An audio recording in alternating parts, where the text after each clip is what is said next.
BTV देख रहे सभी दर्शकों का स्वागत। मैं हूं लवदी बडियाल। बुलेटिन की शुरुआत करते हैं हेडलाइंस के साथ। महाराष्ट्र में मराठा आरक्षण हुआ हिंसक, बीड जिले में लगाया एहतियातन कर्फ्यू, इंटरनेट भी किया गया बंद। पंजाब के मोहाली से आम आदमी पार्टी के विधायक कुलवंत सिंह के घर व दफ्तरों में ईडी की रेड। विपक्षी गठबंधन इंडिया के बड़े नेताओं का दावा, उनके फोन और ईमेल हैक करने की कोशिश कर रही सरकार। आप सांसद राघव चड्ढा के सस्पेंशन केस में सुप्रीम कोर्ट ने जताई हैरानी। अब खबरें विस्तार के साथ। महाराष्ट्र में मराठा आरक्षण हिंसक हो गया है। सबसे प्रभावित बीड जिले में एहतियातन कर्फ्यू लगा दिया गया है और इंटरनेट भी बंद कर दिया गया है। जालना में पिछले 12 घंटों में 3 लोगों ने सुसाइड करने की कोशिश की। इसी बीच शिंदे सरकार रात भर एक्टिव मोड में रही। देर रात सीएम एकनाथ शिंदे और डिप्टी सीएम देवेंद्र फडणवीस ने बैठक की। सूत्रों के मुताबिक सरकार कैबिनेट मीटिंग बुला सकती है। इसमें विधानसभा का स्पेशल सेशन बुलाने पर विचार किया जा सकता है और मराठाओं को आरक्षण देने के लिए सरकार अध्यादेश भी ला सकती है। मराठा आरक्षण आंदोलन के नेता मनोज जारंगे जालना के अंतरोली में 6 दिन से भूख हड़ताल पर हैं। सीएम ने मंगलवार सुबह उनसे बात की। इसके बाद उन्होंने पानी पिया। बता दें कि आंदोलनकारियों ने सोमवार को एनसीपी के 2 विधायकों के घरों में आग लगा दी। सुबह करीब 11 बजे बीड जिले के माजलगांव से एनसीपी विधायक प्रकाश सोलंकी के बंगले में घुसकर पथराव किया और आग लगा दी। उस समय विधायक परिवार और स्टाफ बंगले में ही थे। दोपहर बाद बीड में ही एनसीपी के और विधायक संदीप क्षीरसागर का घर जला दिया गया। प्रकाश सोलंकी अजीत पवार गुट के हैं, वहीं क्षीरसागर शरद पवार गुट के हैं। बता दें कि दोनों विधायक सुरक्षित हैं। आंदोलनकारियों ने बीड में ही नगर परिषद भवन और एनसीपी दफ्तर में भी आग लगाई है। मराठा आरक्षण आंदोलन इस साल अगस्त से ही चल रहा है। आरक्षण की मांग को लेकर पिछले 11 दिनों में 13 लोग सुसाइड भी कर चुके हैं। पंजाब के मोहाली से आम आदमी पार्टी के विधायक कुलवंत सिंह के घर व दफ्तरों में मंगलवार सुबह ईडी की रेड हुई है। ईडी की टीम में मोहाली के अलावा पंजाब व राजस्थान के 12 लोकेशनों पर एक साथ रेड के लिए पहुंची। अभी तक अधिकारियों की तरफ से पुष्टि नहीं की गई है कि किस मामले में ये रेड की गई है। हालांकि सूत्रों के मुताबिक ये रेड ड्रग से जुड़े मनी लॉन्ड्रिंग के मामले में हुई है। ईडी की ये कार्रवाई पंजाब पुलिस की तरफ से दर्ज नारकोटिक्स और ड्रग से जुड़े किसी केस के बाद मनी लॉन्ड्रिंग को लेकर हुई है। वहीं पूर्व अकाली मंत्री विक्रम मजीठिया ने दावा किया है कि ये रेड दिल्ली की शराब पॉलिसी के मामले में की जा रही है, जिसके लिंक पंजाब से जुड़े हुए हैं।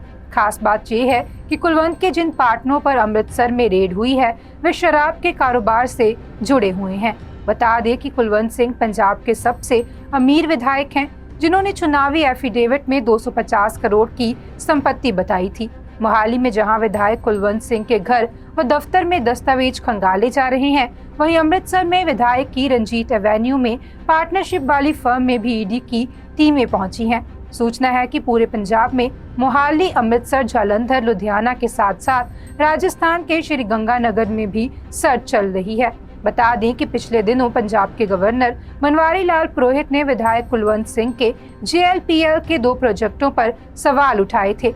उन्होंने इसको लेकर पंजाब के मुख्यमंत्री भगवंत मान को एक चिट्ठी लिखकर जवाब मांगा था। उन्होंने आरोप लगाए थे कि उनके खुद के विधायक नियमों का उल्लंघन कर रियल एस्टेट का व्यापार कर रहे हैं। बता दें कि कुलवंत सिंह मोहाली से आपके विधायक हैं, जो पेशे से एक बिजनेसमैन है। कुलवंत सिंह फिलहाल जनता लैंड प्रोमोटर्स लिमिटेड के प्रबंधक निर्देशक हैं और उनका कारोबार 1500 करोड़ रुपए का है। इसके अलावा उनकी पंजाब व हिमाचल प्रदेश में भी कई प्रॉपर्टीज हैं। विपक्षी गठबंधन इंडिया के कई बड़े नेताओं ने दावा किया है कि सरकार उनके फोन और ईमेल हैक करने की कोशिश कर रही है। इन नेताओं ने अपनी एप्पल आईडी पर आए अलर्ट का स्क्रीनशॉट शेयर करते हुए ट्वीट किया है कि गृह मंत्रालय के पास और कोई काम नहीं है। बता दें कि इन नेताओं में टीएमसी सांसद महुआ मोइत्रा, कांग्रेस नेता शशि थरूर, पवन खेड़ा, आप सांसद राघव चड्ढा, शिवसेना उद्धव गुट सांसद प्रियंका चतुर्वेदी, एआईएमआईएम प्रमुख असाउद्दीन ओवैसी और सीपीआईएम के जनरल सेक्रेटरी सीताराम येचुरी शामिल हैं। सबसे पहले महुआ ने एक ट्वीट में कुछ स्क्रीनशॉट करते हुए कहा कि देश के गृह मंत्रालय के पास और कोई काम नहीं है। इसके बाद महुआ ने एक और ट्वीट करके बताया कि अखिलेश यादव के पास भी ऐसा मैसेज आया है। वहीं राहुल गांधी के ऑफिस में भी कई लोगों के ऐसे अलर्ट आए हैं। ये इमरजेंसी से भी बुरा है। देश को ताक झांक करने वाले लोग चला रहे हैं। महुआ के ट्वीट के कुछ देर बाद ही शशि थरूर ने भी कुछ स्क्रीनशॉट शेयर किए। महुआ और शशि थरूर ने जो स्क्रीनशॉट शेयर किए हैं वे एप्पल आईडी पर आए अलर्ट मैसेज हैं। इनमें लिखा है कि एप्पल को लगता है कि स्टेट स्पॉन्सर्ड अटैकर्स आपका टारगेट बना रहे हैं। ये आपकी एप्पल आईडी से जुड़े आईफोन को रिमोट पर लेकर उसमें सेंध लगाने की कोशिश कर रहे हैं। इसमें लिखा है कि ये अटैकर्स आपको शायद आपके पद और आपके काम की वजह से टारगेट कर रहे हैं। अगर आपकी डिवाइस किसी स्टेट स्पॉन्सर्ड अटैकर ने कॉम्प्रोमाइज कर लिया गया है तो हो सकता है कि वे आपकी निजी जानकारी, आपकी बातचीत, यहाँ तक कि आपका कैमरा और माइक्रोफोन भी रिमोट एक्सेस कर सकते हों। मैसेज में ये भी लिखा है कि हो सकता है कि ये एक फॉल्स अलार्म हो, लेकिन फिर भी इन वार्निंग को गंभीरता से लें।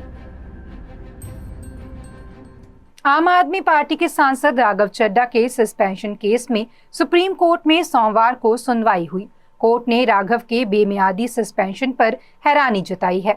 कोर्ट ने कहा है कि सदन की कार्यवाही बाधित करने वालों के एक सत्र के लिए सस्पेंड किया जाता है।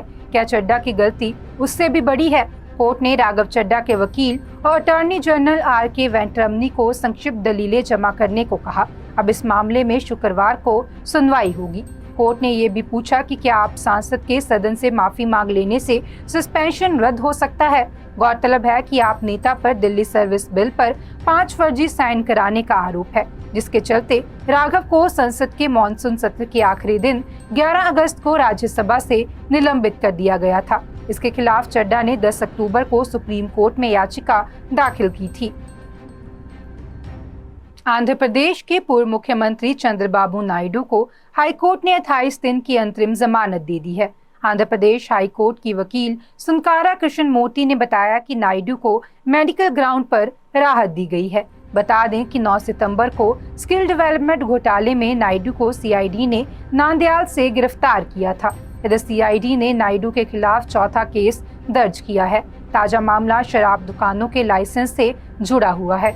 नायडू पर आरोप है कि पिछली सरकार में उन्होंने गैर कानूनी शराब दुकानों को लाइसेंस दे दिया था। चंद्रबाबू के खिलाफ प्रिवेंशन ऑफ करप्शन एक्ट 1988 के तहत केस दर्ज किया गया है। इस केस में चंद्रबाबू को आरोपी नंबर 3 बनाया गया है। इस तरह नायडू के खिलाफ सीआईडी 4 अलग अलग मामलों में केस दर्ज कर चुका है। स्किल डेवलपमेंट घोटाले में वे पहले से जुडिशियल कस्टडी में हैं। वहीं आंगलू केस और अमरावती रिंग रोड मामले भी उनके खिलाफ जांच चल रही है। हिमाचल के मुख्यमंत्री सुखविंदर सिंह सुक्खू 5 दिन से एम्स दिल्ली में आईसीयू पर उपचार अधीन है। पंचायती राज मंत्री अनिरुद्ध सिंह ने कहा है कि सीएम अब पूरी तरह स्वस्थ है। संभव है कि आज शाम या कल तक उन्हें आईसीयू से वार्ड में शिफ्ट किया जाए। इसके बाद उन्हें वार्ड में ऑब्जर्वेशन पर रखा जा सकता है।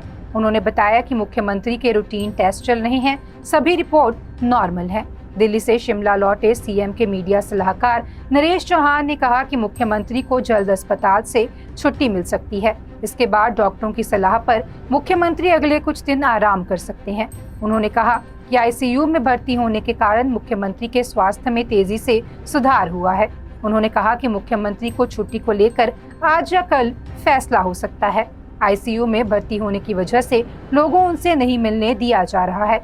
बीती शाम राजस्थान के मुख्यमंत्री अशोक गहलोत भी सीएम सुक्खू से मिलने एम्स दिल्ली पहुंचे, मगर वह मुख्यमंत्री से नहीं मिल पाए क्योंकि आईसीयू में किसी भी आदमी को मरीज से मिलने की इजाजत नहीं दी जा सकती। इस दौरान अशोक गहलोत ने मुख्यमंत्री की धर्मपत्नी और बेटियों से मुलाकात की है।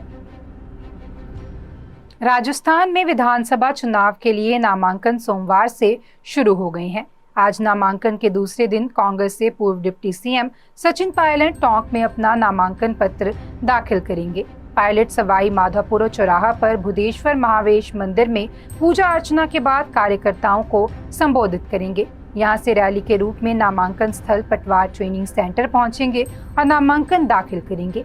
पायलट की नामांकन रैली में शामिल होने के लिए पूर्व मंत्री राम गोपाल बैरवा, बसेड़ी विधायक खिलाड़ी राम बैरवा, टोंक पर भारी अनुल चोपड़ा समेत हजारों कार्यकर्ता भूतेश्वर महादेव पहुंच चुके हैं। बाजार में जगह जगह स्वागत द्वार बनाए गए हैं और कार्यकर्ता कांग्रेस का झंडा लिए पायलट के पक्ष में नारे लगा रहे हैं। बिजनेसमैन मुकेश अंबानी को 4 दिन के अंदर जान से मारने की तीसरी धमकी मिली है। बता दें कि मुकेश अंबानी को 27 और 28 अक्टूबर को धमकी मिलने के बाद सोमवार 30 अक्टूबर को फिर से धमकी मिली है। गामदेवी पुलिस ने बताया कि सोमवार सुबह मुकेश अंबानी को कंपनी मेल आईडी पर एक ईमेल आया जिसमें 400 करोड़ रुपए की मांग की गई है। मांग पूरी ना करने पर उन्हें जान से मारने की धमकी मिली है। इसके पहले शुक्रवार 27 अक्टूबर की शाम इसी मेल पर 20 करोड़ और शनिवार 28 अक्टूबर को 200 करोड़ रुपए की मांग की गई थी। मेल में कहा गया था कि देश के बेस्ट शूटर से उसको मरवा दिया जाएगा। बता दें कि 27 अक्टूबर को पहला ईमेल मिलने के बाद मुकेश अंबानी के सिक्योरिटी इंचार्ज की शिकायत के आधार पर गामदेवी पुलिस ने अज्ञात शख्स के खिलाफ आईपीसी की धारा 387 और 506(2) के तहत एफआईआर दर्ज कर जांच शुरू कर दी है। इससे पहले भी अंबानी और उनके परिवार को कई बार जान से मारने की धमकियां मिल चुकी हैं। इसके चलते पिछले साल केंद्रीय गृह मंत्रालय ने उनकी सिक्योरिटी Z कैटेगरी से बढ़ाकर Z+ कर दी थी। आज के बुलेटिन में फिलहाल इतना ही। आप देखते रहें BTV, be positive, be yourself.